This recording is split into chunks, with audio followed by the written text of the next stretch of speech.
The other day I was talking to a friend about these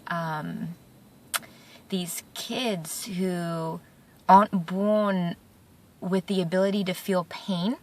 I don't know if you guys have ever watched a documentary on these children, but it's, at first you think that that's a blessing, right? Like, they don't ever feel any pain. So these babies don't cry, like unless they want something, so at first it's kind of this blessing, and then the parents start to realize that there's something wrong because their children are hurting themselves and there's no indication to them that anything is wrong, so they don't know how to tell their parents.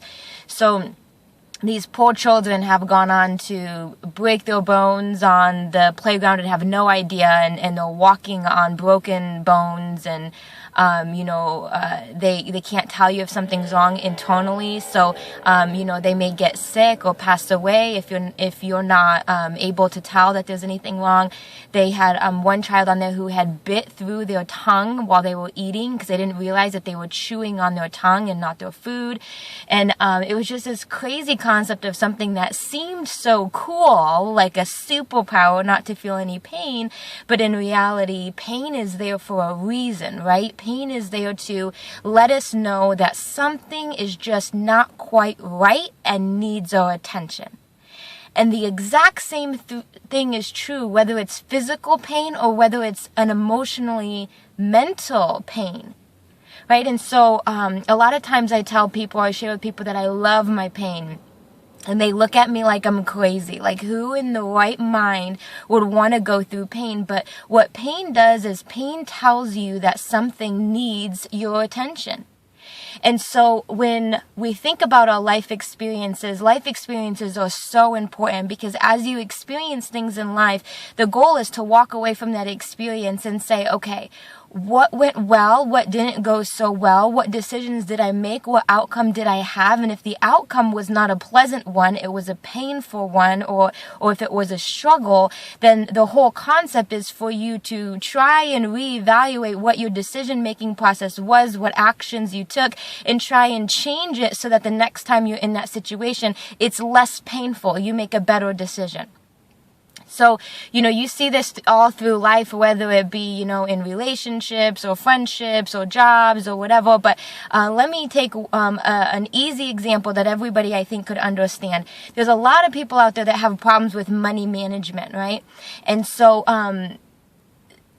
let's say that you spend all of your money and you still have 6 days left in the month. Those 6 days should be uncomfortable. They should be a little painful, right? Maybe you have to say no to going out with a friend, or you're embarrassed that you can't buy lunch at the lunch event that week, or maybe you can't even make it to work because you don't even have enough money to put gas in your car. You don't have money for food, so you're living off of the top ramen or the one can of beans that's in the back pantry that never got eaten, but the point is that you're supposed to suffer through that 5 or 6 days, so much so that you ask yourself, how did I get here? Right? So either I'm not bringing in enough money or I'm spending too much money. I'm spending more than what I bring in, right? And then you evaluate that and say, I don't want to feel this pain again. So therefore, I'm going to change your behavior. I'm going to spend less next month, or I'm going to earn more next month so that I don't have to feel this anymore. But what we tend to do is, instead of living in that pain and experiencing it and being present for it, we try and mask it. There's so many things that we use as a distraction from our pain. We use drugs, we use alcohol, we use relationships, we use people, we use sex, we use so many different things to distract us. And what that's causing is for people to stay in this cycle of creating these painful situations for themselves over and over and over again, and never actually learning what they need from the situation in order to move on and get away from these things. So I'll give you an example back to the money situation. Instead of feeling the pain for those 5 or 6 days that they don't have money, what people do instead is they put it on their credit card, they take out a new credit card, they take out a 401k loan, they cash their 401k way too early and pay through the moon in penalties. They go back to school and get a refund check. I mean, there's so many different ways. They borrow money, they beg, steal, whatever they do. There's so many ways that people go around it, which avoids the pain in the short term, but long term it teaches them nothing about their behaviors and their trends and what they need to do to avoid experiencing this again. And this is why you see people file bankruptcy multiple times. This is why we see people get divorced multiple times. This is why sometimes we see ourselves live the same year over and over and over again. And we're like, gosh, why does this keep happening to me? And it's because we have yet to take away from it what we need.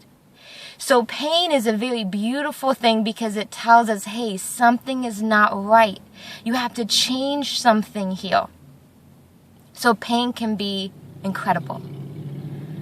What I am learning is that I am not immune to this. Even though I understand the concept, I'm still not immune to this. I find myself time and time again using things to distract myself from pain, because even though I can see the opportunity that pain presents, it's still painful. And it's something that we try so hard to avoid. So my biggest challenge these last few years has to really been to embrace the pain and just sit in it, be present in it, and ask myself, is there anything I did to bring this pain upon myself? And what do I need to do in order to change? What do I need to see in order to grow? And I'm constantly asking myself that.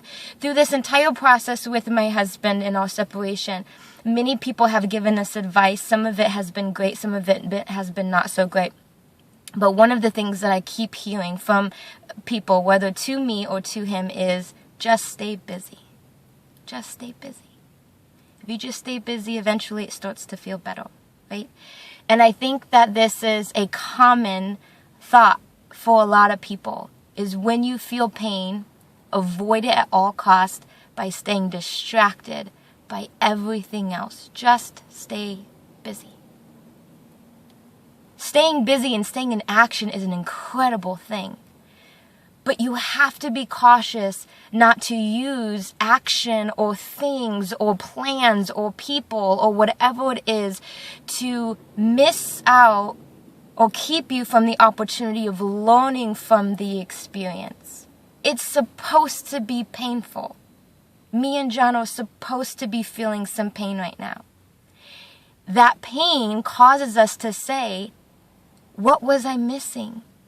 What was I not doing, or what was I doing in this relationship that led me here? And how can I change that so that either we can reconnect and we can learn from those things and this can become something amazing, or if it doesn't lead to us reconnecting, we can take all of those things that we learned from this relationship into the next relationship so that we could avoid this from happening again. That's the purpose of the pain. So whatever pain you're feeling right now, embrace it. Don't run from it. It's trying to teach you something. Like the little kid who touches the hot burner and burns themselves. They can either say, I'm never touching anything again because I'm so scared and I'm so fearful that it's going to hurt, and they can live in a little bubble and they can stay by themselves and they can feel. Or they can say, wow, that's hot. I can't touch it with my bare hand, and learn from it and move on and use the burner the way it's supposed to be used, right?